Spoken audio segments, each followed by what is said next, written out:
Dalam kehidupan sehari-hari, kita tentunya menggunakan berbagai macam benda untuk menunjang aktivitas kita. Misalnya, kita menggunakan teflon untuk memasak, piring dan cangkir untuk makan dan minum, serta plastik sebagai wadah untuk meletakkan barang-barang.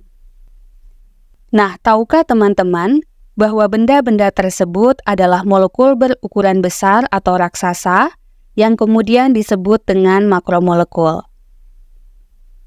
Kemudian, selain benda-benda tersebut, makanan yang kita konsumsi juga ada yang mengandung makromolekul.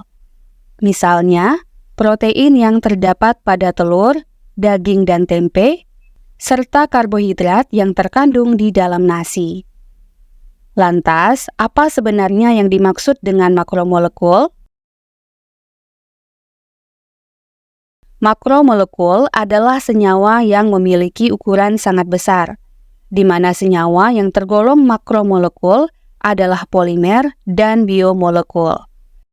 Biomolekul sendiri yang termasuk ke dalam makromolekul adalah karbohidrat dan protein. Nah, pada video ini, kita akan membahas lebih jauh tentang polimer.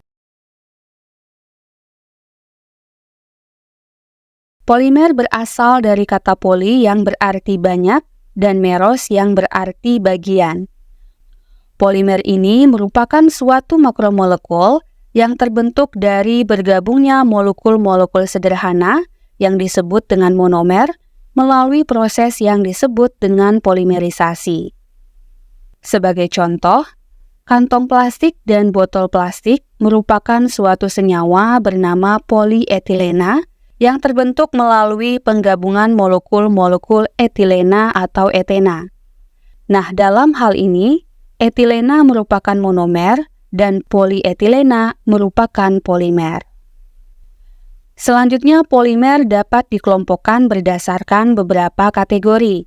Misalnya, pengelompokan polimer berdasarkan susunan rantainya, berdasarkan jenis monomernya, berdasarkan ketahanannya terhadap panas, berdasarkan sumber atau asalnya, dan berdasarkan proses pembuatannya. Nah, mari kita bahas terlebih dahulu pengelompokan polimer berdasarkan susunan rantainya, beserta contoh-contohnya dalam kehidupan sehari-hari.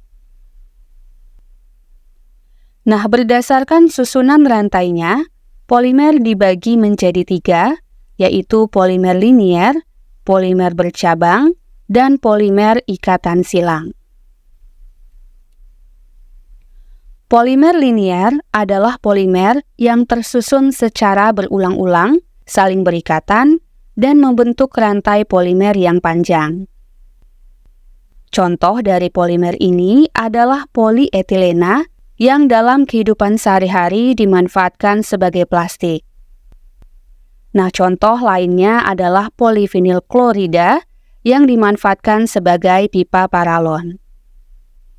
Nah, polimer linier ini memiliki beberapa karakteristik, yaitu memiliki titik leleh, kekuatan tarik, dan kerapatan yang tinggi.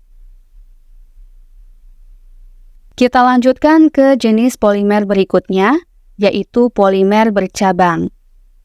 Nah, polimer bercabang adalah polimer linier yang memiliki cabang dengan panjang yang berbeda pada rantai utamanya.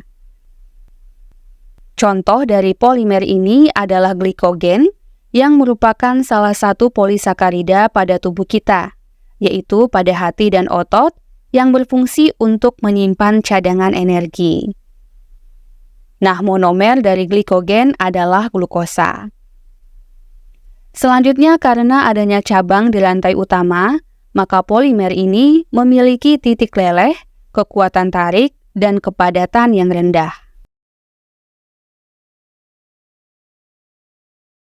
Selanjutnya, polimer yang ketiga, yaitu polimer berikatan silang.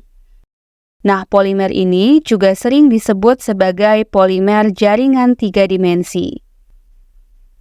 Polimer ini merupakan polimer linier yang dihubungkan bersama untuk membentuk jaringan 3 dimensi. Contoh polimer rantai silang adalah bakelit. Nah, berikut ini adalah gambar struktur dari bakelit. Bakelit ini merupakan plastik pertama yang terbuat dari komponen sintetis dengan monomernya adalah fenol dan formaldehida. Selanjutnya dalam kehidupan sehari-hari, bakelit dimanfaatkan sebagai plastik pada isolator listrik seperti kabel karena bersifat tahan panas, kemudian juga dimanfaatkan dalam industri radio dan televisi karena bersifat mudah dibentuk. Nah, demikian penjelasan tentang pengelompokan polimer berdasarkan susunan rantainya. Untuk pengelompokan polimer yang lain, yaitu berdasarkan jenis monomer, ketahanan terhadap panas, sumber serta proses pembuatannya akan kita bahas pada video berikutnya.